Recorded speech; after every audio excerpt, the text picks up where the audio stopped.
Hello everyone, once again I am doctor Prashant Thakur और आज हम डिस्कस कर रहे हैं ब्लड में से one of the most important topic जो कि आपको थ्रू आउट द लाइफ काम आएगा, डैट इज इम्यूनिटी। यस, क्या पढ़ रहे हैं आज हम? Immunity. What is immunity? Immunity क्या है? It is a protection. ये क्या है? It is a protection of body. ये हमारी बॉडी का एक प्रोटेक्टिव मैकेनिज्म है अगेंस्ट, किसके अगेंस्ट है? किससे प्रोटेक्ट करेगी?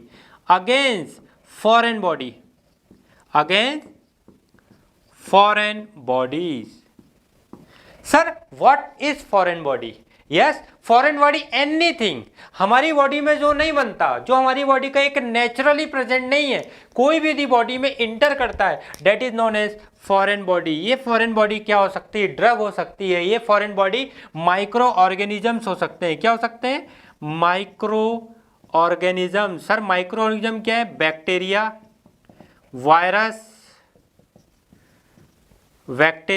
Virus, fungus, parasites, anything it could be. Yes और नॉट? सो ये फॉरेन बॉडी की एंट्री को, बैक्टीरिया, वायरस, फंगस, एनीथिंग, इनकी एंट्री को या यदि एंटर कर गए तो इनके कारण जो हमको नुकसान होने वाला उससे प्रोटेक्ट करना, that type of mechanism, that type of process is known as immunity. आ रहा समझ में? तो इम्यूनिटी की एक दूसरी डेफिनेशन क्या हो सकती है? It is a resistance. क्या है ये? रेसिस्ट मतलब रोकना। It is a resistance against foreign body या it is a resistance to foreign bodies. आ रहा समझ में? रेसिस्ट, रोक रही है किसको? फॉरेन बॉडी को। That process is known as immunity. Any doubt? Yes. So एक प्रोटेक्टिव मैकेनिज्म है जो हमको फॉरेन बॉडी से प्रोटेक्ट कर रहा है, प्रोटेक्टिव मैकेनिज्म है। आ रहा समझ में? Immunity classify into two types. Immunity classify into two types on the basis of their onset. Yes, on the basis of their onset. ये जो क्लासिफिकेशन है हमने इसको किस बेसिस पे क्लासिफाई किया? On the basis of their onset, मतलब इसकी शुरुआत कब हो रही है, कब ये आ रहा है। So by birth innate immunity, innate immunity, और after birth acquired immunity. Sir हम क्या पढ़ रहे हैं सर? ये क्या है? ध्यान से सुने।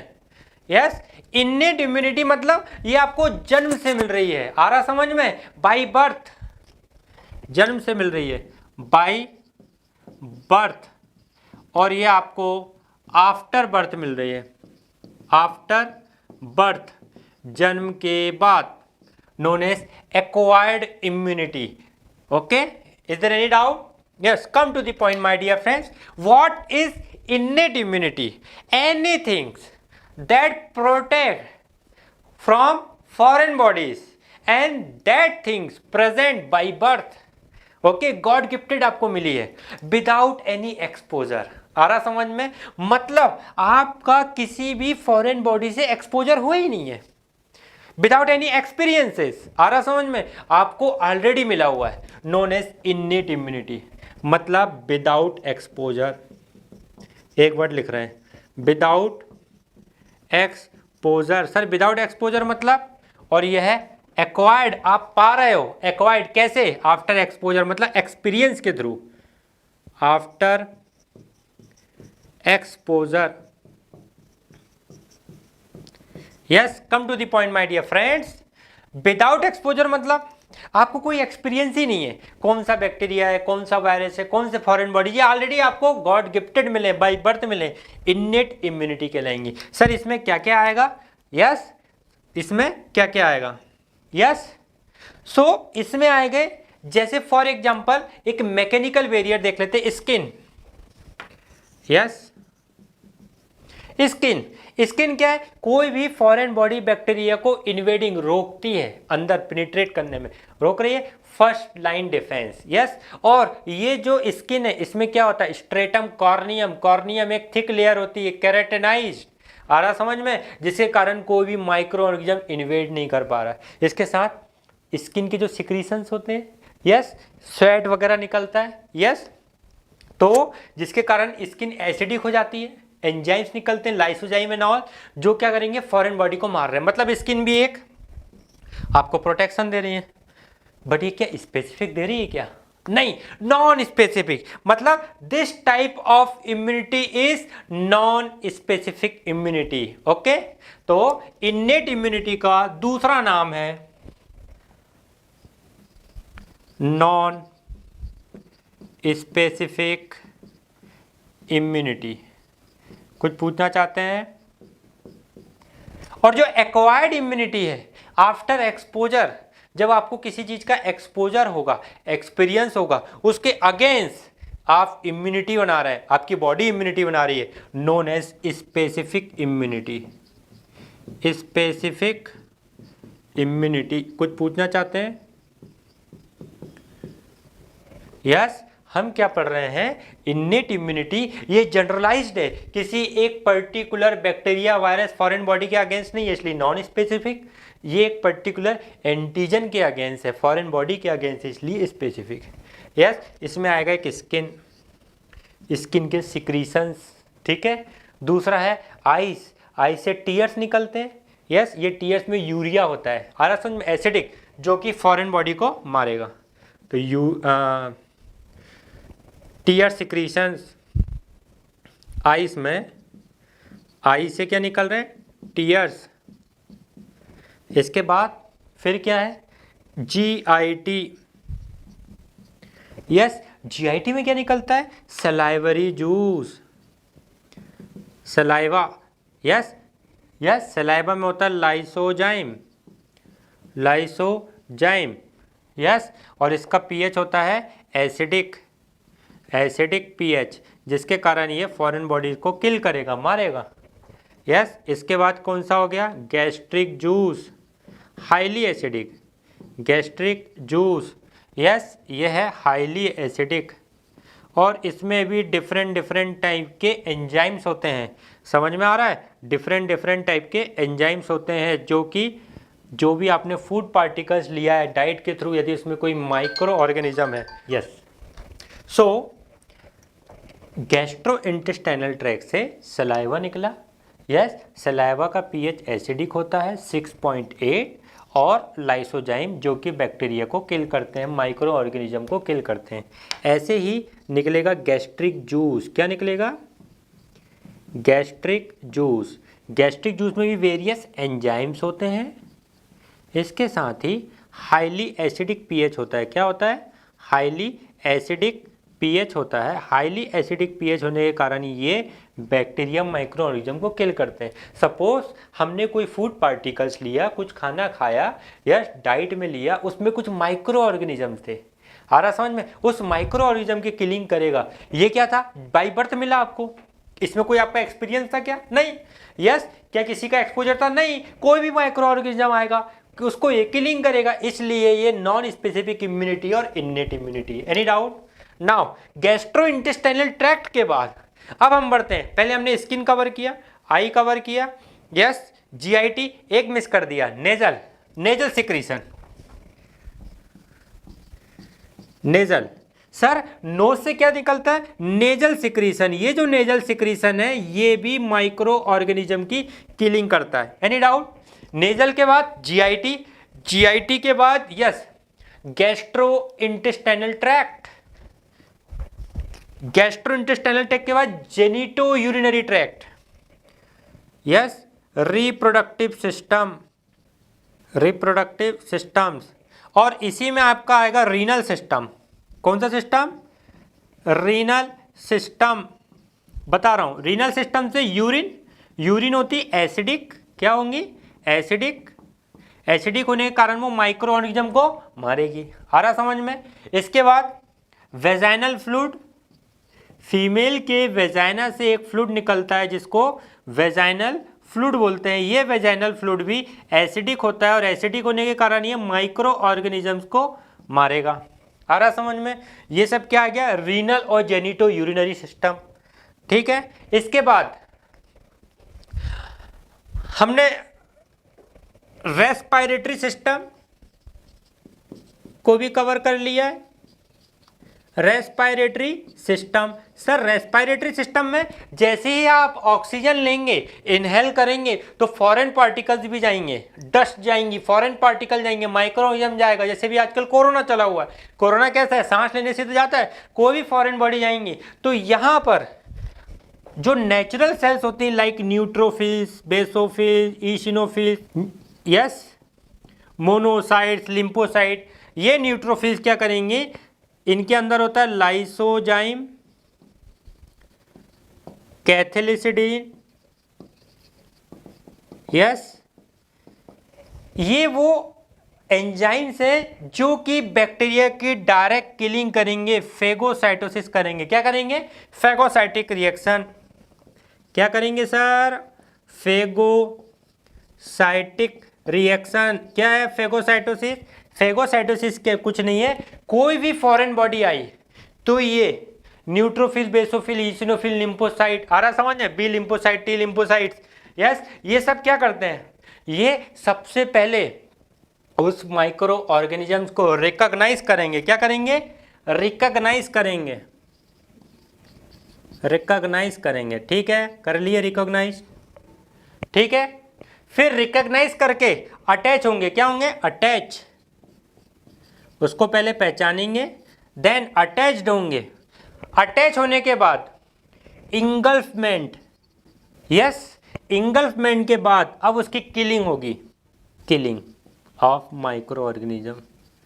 इस प्रकार की प्रोसेस को बोलते हैं फेगो। फेगो मतलब खाना, साइड मतलब सेल को खाना। आ रहा समझ में? जैसे सपोज ये एक माइक्रो ऑर्गेनिजम्स है, यस, ये हमारी सेल्स हो गई, ये इसको रिकॉग्नाइज करेगी, yes, by chemical reaction, chemotaxis, yes. अब ये जाएगी इसके पास और ये ऐसे बाइंड हो जाएगी, यस, ये ठीक है, रिकॉग्नाइज हो गई। ये अटैच हो गया। अटैच होने के बाद यस, ये यहाँ पर ऐसा इंटर होगा, यस, धीरे धीरे पेनिट्रेशन होगा, यस, मैंने बताया था डायपेडेसिस और अमीबॉइड रिएक्शन, यस, WBC का, यस, ये इसको यहाँ से ऐसे इंटर करेगा। इंटर करने के बाद एक स्थिति ऐसी आएगी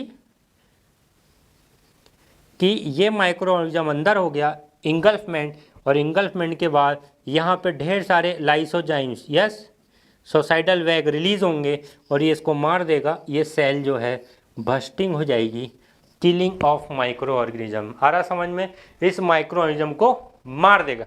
आ रहा समझ में? This type of reaction is the phagocytic reaction, comes under innate immunity, natural immunity. आ रहा समझ में? Now come to the point, acquired immunity. अब क्या पढ़ रहे हैं हम? एक्वायर्ड इम्यूनिटी मतलब जैसे ही आपको किसी भी फॉरेन बॉडी का एक्सपोजर होगा, डेट इज कॉल्ड एक्वायर्ड। आपने कहीं से पाया है, कहीं से पाया है, ठीक है, एक्वायर्ड इम्यूनिटी। ठीक है, एक्वायर्ड इम्यूनिटी को भी हम दो सब कैटेगरी में डिवाइड कर रहे हैं। एक्वायर्ड इम्यूनिटी को भी हम 2 सब कैटेगरी में डिवाइड कर रहे हैं। एक्वायर्ड इम्यूनिटी एक स्पेसिफिक इम्यूनिटी है जो आफ्टर एक्सपोजर आती है। इसको हम 2 सब कैटेगरी में डिवाइड कर लेते हैं। यस, पहला है नेचुरल एक्वायर्ड इम्यूनिटी और एक है आर्टिफिशियल। क्या है? Artificial acquired immunity. आ रहा समझ में? नेचुरल और आर्टिफिशियल। नेचुरली मतलब ये भी आपको आफ्टर बर्थ मिल रहा है बट आपकी बॉडी में ही बन रहा है, नेचुरल। आर्टिफिशियल मतलब कहीं का और बना हुआ सब्सटेंस, प्रोडक्ट्स आप अपनी बॉडी में ले रहे हो तो ले रहे हो, कहीं और बना तो आर्टिफिशियल, ले रहे हो तो एक्वायर्ड। आ रहा समझ में? ये भी 2 प्रकार के होते हैं। नेचुरल में भी 2 टाइप्स। नेचुरल में कौन कौन से 2 टाइप होंगे? एक होगा एक्टिव इम्यूनिटी और एक है पेसिव इम्यूनिटी। पेसिव इम्यूनिटी आ रहा समझ में? Sir what is active immunity? Active मतलब ये नेचुरल तो है बट एक्टिवली काम करेगी। जैसे जैसे कोई फॉरेन बॉडी आई, क्या आई? कोई भी फॉरेन बॉडी की एंट्री हुई, यस, फॉरेन बॉडी का इन्फेक्शन हो गया, एक्सपोजर हो गया, तो हमारी बॉडी उसको पहचान लेगी और एक मेमोरी सेल बनाएगी। क्या बनाएगी? एक मेमोरी सेल बनाएगी। आ रहा समझ में? सपोज आपको पहली बार कोई इन्फेक्शन हो गया, ठीक है, अभी आपके अंदर वो इम्यूनिटी डेवलप नहीं हुई है, जैसे ही फॉरेन बॉडी का एक्सपोजर हो गया, क्या हुआ? एक्सपोजर हो गया। अब आपकी जो मेमोरी सेल है उसको याद रखेगी, मेमोरी सेल उसको याद रखेगी। अगेन जब वो फॉरेन बॉडी फिर से दोबारा बॉडी में कभी भी अटैक करेगी, आ रहा समझ में, हमारी मेमोरी सेल क्या हो जाएंगी? एक्टिवेट। क्या हो जाएंगी? हमारी मेमोरी सेल एक्टिवेट हो जाएंगी और ये तुरंत उसको किल कर देंगे, तुरंत किलिंग करेंगी। यस, तुरंत किलिंग करेगी। इसमें कौन कौन सी सेल आएंगी sir? B lymphocyte and T lymphocyte. मतलब आगे हमारा लिम्फोसाइट्स क्या जाएंगी? लिम्फोसाइट। कब बनेंगी लिम्फोसाइट्स? लिम्फोसाइट्स। आ रहा समझ में? ये थी एक्टिव इम्यूनिटी, जो कि नेचुरली आपकी बॉडी नहीं बनाया है, इसको नेचुरली बनाया ना, इसलिए। पर ये आफ्टर एक्सपोजर आ रही, that's why comes under acquired. और एक्टिवली अब ये काम करेगी। अब कभी भी वो फॉरेन बॉडी आएगा वो उसको मार देगी भाई। Come to the point, passive immunity. Passive immunity मतलब ऐसी इम्यूनिटी जो कि नेचुरली बनी हुई है, कहीं और उसका कोई सोर्स नहीं है outside the body. Yes, but ये पैसिवली काम कर रही हैं। आ रहा समझ में? Without any exposure. Yes, direct. Yes, माँ के थ्रू यदि बच्चे में जा रहा है, माँ के थ्रू यदि बच्चे में जा रहा है, मतलब प्लासेंटा के थ्रू, प्लासेंटा के थ्रू मदर टू बेबी में जा रहा है। किस में जा रहा है? Mother to foetus. किस में चला गया साहब? फीटस में। कोई जैसे IgM, ये वो एंटीबॉडीज है जो मदर टू फीटस जा रहा है। ये आपकी बॉडी में बना नहीं है, कहीं और से आ रहा है, आप पा रहे हैं, एक्वायर्ड। यस, और ये पैसिवली काम कर रहा है। आ रहा समझ में? Without any means direct specific. आ रहा समझ में? एक्सपोजर। यस, ठीक है, ये माँ से बच्चे में जा रहा है, तो पैसिव इम्यूनिटी नेचुरली था, आपने कहीं से पाया, acquired natural passive immunity. Any doubt? ठीक है, now come to the points. Artificial immunity. Artificial immunity ये भी टू टाइप्स की हैं, active and passive. Active immunity and passive immunity. ठीक है, एक्टिव इम्यूनिटी मतलब वो इम्यूनिटी जो आपने आर्टिफिशियली प्राप्त करी है बॉडी में और ये एक्टिवली काम करेगी। वैक्सीन। यस, जैसे आजकल कोरोना का वैक्सीन लग रहा है, तो ये एक एक्टिव इम्यूनिटी है जो कि लैब में बनी हुई है, आर्टिफिशियल लैब में बनी हुई है। जैसे आजकल आपने सुना होगा पुणे में बन रहा है ना कोवैक्सीन, कोविशील्ड एंड ऑल। आ रहा समझ में? ये आर्टिफिशियली बनी हुई है। यस, आप कहीं से प्राप्त कर रहे हैं तो एक्वायर्ड, आर्टिफिशियली बनी हुई है, और एक्टिवली काम कर रहे हैं। यस, वैक्सीन एग्जाम्पल है वैक्सीन। सर ये कैसे काम करता है? वैक्सीन क्या होता है? आप इस वैक्सीन में होता क्या है? इस वैक्सीन में या तो इनएक्टिव बैक्टीरिया वायरस होगा या किल्ड फॉर्म होगा। किस फॉर्म में होगा? Killed form. सर मुझे समझ में नहीं आया, किल्ड फॉर्म मतलब हम उस बैक्टीरिया को इतना मार देंगे कि ये इम्यूजेनिक रिस्पॉन्स तो करे बट उस डिसीज को ना कर पाए। Killed form. इनएक्टिव, हम उसका जहां से वो एक्टिव होता है उसके एक पर्टिकुलर पॉइंट को क्या कर देंगे? डिस्ट्रॉय, जिससे वो इनएक्टिव रहेगा। अपन रहेगा तो बट एक्टिव फॉर्म में नहीं रहेगा। समझ में आया? पर हमारी बॉडी को पता है क्या वो किस फॉर्म में? नहीं। तो जैसे ही वो वैक्सीन, वो माइक्रो ऑर्गेनिज्म का सोर्स हमारी बॉडी में हम वैक्सीन के फॉर्म में देंगे, हमारी एंटीबॉडीज एंटीजन जैसी जाएगा एंटीबॉडी एंटीजन रिएक्शन हो जाएंगी, एंटीजन एंटीबॉडी रिएक्शन हो जाएंगी और किलिंग प्रोसेस होगी। आ रहा समझ में? ये एक एक्टिव इम्यूनिटी, क्योंकि हमारी बॉडी को थोड़ी पता है कि वो जिंदा है कि मरा। यस, तो उसको मारने जाएंगी और वहाँ पे हो जाएगी आपकी इम्यूनिटी डेवलप हो जाएगी। इस प्रकार की इम्यूनिटी को एक्टिव इम्यूनिटी बोलेंगे। और जैसे ही वो फॉरेन बॉडीज अगेंस्ट, मान के चलो आप कोरोना वाले के संपर्क में आए तो वो उसको मेमोराइज कर लेगी, मेमोरी से अरे ये तो हमको पता है, तुरंत उसको किल कर देंगे और आपको कोरोना नहीं हो पाएगा और अदर डिसीज नहीं हो पाएगी। Active immunity. What is passive immunity sir? Passive immunity मतलब जैसे फॉर एग्जाम्पल कोई एंटीबॉडी किसी और बॉडी में बनी हुई है, यस, या आपने कहीं से प्रोडक्शन किया और डायरेक्ट आपको इंट्रोड्यूस कर दिया है, जैसे सीरम, कोई सीरम है, यस, इस सीरम में क्या होंगी? एंटीबॉडीज। क्या होंगी? Antibodies.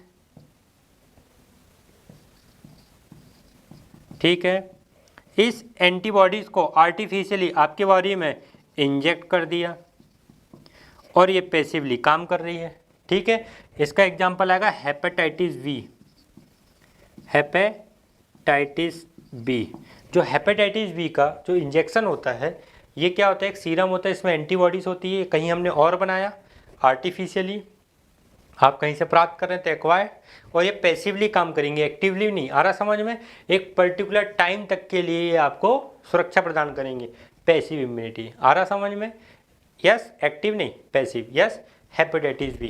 Hence completed here the classification of immunity. Yes, ठीक है, बढ़ जाए आगे। ओके, यस, ये लिम्फोसाइट्स को हम थोड़ा और देख लेते हैं। यस, ये जो लिम्फोसाइट्स है, यस, इसके बारे में थोड़ा सा देख लेते हैं कि क्या होती हैं लिम्फोसाइट्स। ये जो लिम्फोसाइट्स होती हैं ये एक्वायर्ड इम्यूनिटी देती हैं, ठीक है ना। अब ये जो lymphocyte on the basis of there types, yes, जो लिम्फोसाइट जैसे एक्वायर्ड इम्यूनिटी है, पढ़ा हमने क्या? एक्वायर्ड इम्यूनिटी, ठीक, मान गए। इस एक्वायर्ड इम्यूनिटी में नेचुरली जो एक्टिवली काम करती हैं, कैसी काम करती हैं? एक्टिवली वर्क करती हैं, अपन ने भी पढ़ा। यस, यस, अब हम पढ़ रहे हैं on the basis of type of immunity. आपको किस टाइप की इम्यूनिटी मिल रही है? टाइप ऑफ इम्यूनिटी, किस टाइप की आप इम्यूनिटी पा रहे हैं? यस, एक होती है सेल्यूलर इम्यूनिटी, सेल्यूलर इम्यूनिटी, एक है humoral immunity, humoral immunity. Yes, cellular immunity किससे मिलेगा?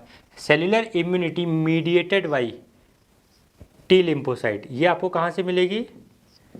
T lymphocyte.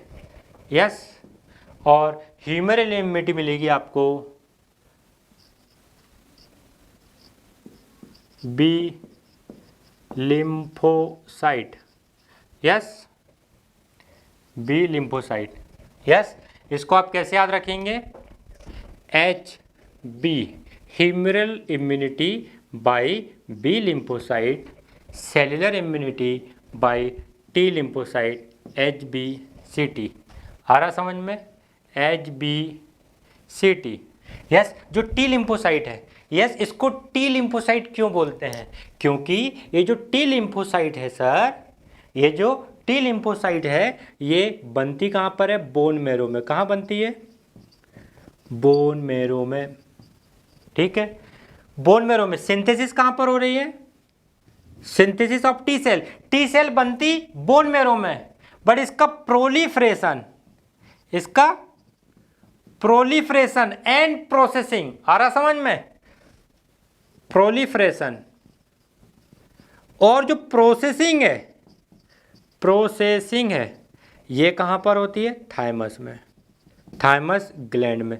थाइमस ग्लैंड के कारण वर्ड आया टी लिम्फोसाइट। क्या क्लास समझ में आ रही है? सर ये समझ में नहीं आया हमको, फिर से बताइए। बोन मैरो में बन रही कि थाइमस से बन रही? बोन मैरो में रही है।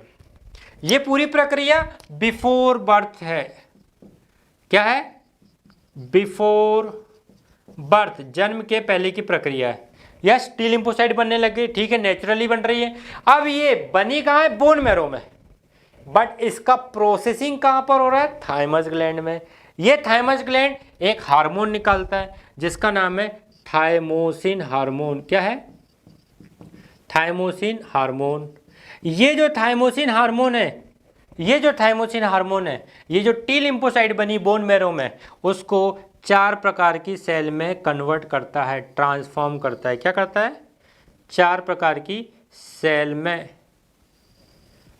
ट्रांसफॉर्म करेगा। क्या कर रहा है? ट्रांसफॉर्म कर रहा है। इसको बोलेंगे प्रोसेसिंग। सर कैसे कर रहा है? ध्यान से सुनो। खेत में जो गेहूं उगता है, ये गेहूं जाएगा फैक्ट्री में, और उस गेहूं से बनेगा आटा, मतलब प्रोसेस हुआ, उससे बनेगा मैदा एंड डिफरेंट प्रोडक्ट्स। आ रहा समझ में? अब उस मैदा से हमने कुछ और बना दिया, उस आटे से कुछ और बना दिया। आ रहा समझ में? तो हमने ट्रांसफॉर्म किया। ये ट्रांसफॉर्म कहाँ हो रहा है? थाइमस में, under the influence of thymosin hormone. यहाँ पे बनेगी एक सेल जो कि इंड्यूसर सेल होती है, इसलिए इसका नाम है इंड्यूसर टी सेल। ये सेल हेल्प भी करती हैं, इसलिए इसका दूसरा नाम है हेल्पर टी सेल। ये टी लिम्फोसाइट एक साइटोटॉक्सिक सेल होती है, मैं बता रहा हूँ थोड़ी देर में आपको। यस, उसको ये इंड्यूस करती है, हेल्प करती है। और इसमें एक एंटीजन होता है सरफेस पे जिसको बोलते हैं CD4 एंटीजन। इसके कारण इस सेल का दूसरा नाम है CD4 सेल्स। कुछ पूछना चाहते हैं? यस, ठीक है। ये जो इंड्यूसर सेल है और हेल्पर सेल है, ये हेल्प किसको करती है? किलर सेल को। किसका? Killer T cell. इसलिए इसका दूसरा नाम है साइटोटॉक्सिक टी सेल। कौन सा है? Cytotoxic T cell. Killer cell और साइटोटॉक्सिक सेल, ये डायरेक्ट किलिंग करेगी, सेल मीडिएटेड इम्यूनिटी। यस, इसके द्वारा। और इसमें एक एंटीजन होता है जिसका नाम है CD8, इसलिए इस सेल को बोलते हैं CD8 सेल्स। मतलब किलर सेल का दूसरा नाम साइटोटॉक्सिक सेल और CD8 सेल। ये CD4 cell, inducer T cell और हेल्पर टी सेल। इसके बाद है सप्रेसर सेल। कौन सी सेल है? सप्रेसर सेल या सप्रेसर टी सेल। ये सप्रेसर टी सेल क्या करती है? साइटोटॉक्सिक सेल को सप्रेस करती है। मतलब साइटोटॉक्सिक सेल के एक तरफ इंड्यूस करने वाली सेल है और एक सप्रेस करने वाली सेल है। आ रहा समझ में? इसको कहते हैं नहीं शांत रहो, शांत शांत शांत, सप्रेसर टी सेल। और एक होती है मेमोरी टी सेल, जो कि किसी भी प्रकार के इन्फेक्शन को यदि बॉडी में एक बार हुआ है तो उसको याद रखती है। इसका काम से मेमोरी है, और जैसे ही दोबारा वो री इन्फेक्शन होता है तो ये सेल एक्टिवेट होकर बताती है कि अरे ये तो इन्फेक्शन हो चुका है, और फिर ये सब आके उसको किलिंग करने लग जाते हैं, मेमोरी टी सेल। आ रहा समझ में? यस, आ रहा? ये टी लिम्फोसाइट कंप्लीट है। टी लिम्फोसाइट क्यों बोलते हैं? क्योंकि थाइमस में प्रोसेस हो रही है थाइमोसिन हार्मोन के इन्फ्लुएंस में। अब पढ़ रहे हैं बी लिम्फोसाइट। सर ये बी लिम्फोसाइट इसको क्यों बोलते हैं? ये जो बी लिम्फोसाइट है, ये हमको मिला है first time discovered in bursa of Fabricius में। काय में? बुर्सा ऑफ फैब्रिकस में। सर ये बुर्सा ऑफ फैब्रिकस क्या है? ये एक लिम्फॉइड ऑर्गन है। क्या है? ये एक लिम्फॉइड ऑर्गन है, ठीक है, मान गए? यस, जैसे हमारी बॉडी में लिम्फॉइड ऑर्गन होता है ऐसे ही लिम्फॉइड ऑर्गन होता है। आ रहा समझ में? जो कि कहाँ पर प्रेजेंट होता है? Situated near to cloaca of birds. Yes, ये आपको बर्ड्स में क्लोका के पास, नियर क्लोका ऑफ बर्ड्स में एक लिम्फॉइड ऑर्गन होता है जिसको बुर्सा ऑफ फैब्रिकस बोलते हैं। ये एक लिम्फॉइड ऑर्गन है। आ रहा समझ में।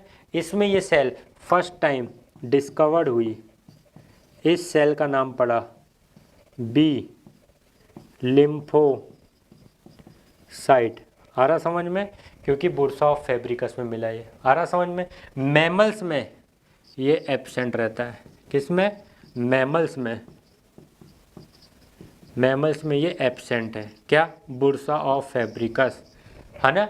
यस, ह्यूमन बॉडी में, मैमल्स में ये कहाँ पे बनता है, इसका प्रोडक्शन होता है लिवर में, बिफोर बर्थ, जन्म के पहले, बिफोर बर्थ कहाँ पर हो रहा है, लिवर में। और आफ्टर बर्थ, जन्म के बाद, आफ्टर बर्थ जन्म के बाद कहाँ हो रहा है, बी लिम्फोसाइट का प्रोडक्शन बोन मैरो में। कुछ पूछना चाहते हैं। यस, ये जो बी लिम्फोसाइट है 2 टाइप की सेल है। कितने प्रकार की सेल है, ओनली 2 टाइप की। पहली है प्लाज्मा सेल्स और मेमोरी सेल। यस, ये जो प्लाज्मा सेल्स है ये एंटीबॉडीज़ बनाएंगी, क्या बनाएंगी, antibodies, IgG, IgA, IgE, IgM, IgD, GAMD, GAM, ओहो ऊपर नीचे लिख दिया, इसको एम पहले लिख लेते हैं जिससे आपको लर्निंग में मदद मिलेगी। गैम डी, कैसे याद रखना है, गैम डी या the GAM, G IgG, IgA, IgM, IgE, IgD। Yes, ये प्लाज्मा सेल बनाती है। आ रहा समझ में। बी लिम्फोसाइट 2 प्रकार की होती हैं। यस, बी लिम्फोसाइट जब ट्रांसफॉर्म होंगी, क्या होंगी, जब बी लिम्फोसाइट ट्रांसफॉर्म होंगी तो ये 2 प्रकार की सेल बनाएंगी। Transform into may B plasma cell और मेमोरी सेल। ये दोनों सेल किससे बनेंगी, बी लिम्फोसाइट से। और टी लिम्फोसाइट जो ट्रांसफॉर्म हो रही है वो 4 प्रकार की सेल में हो रही है। आ रहा समझ में, कोई doubt. Hence completed here the classification and the something about B and T lymphocyte of immunity. Okay, thank you.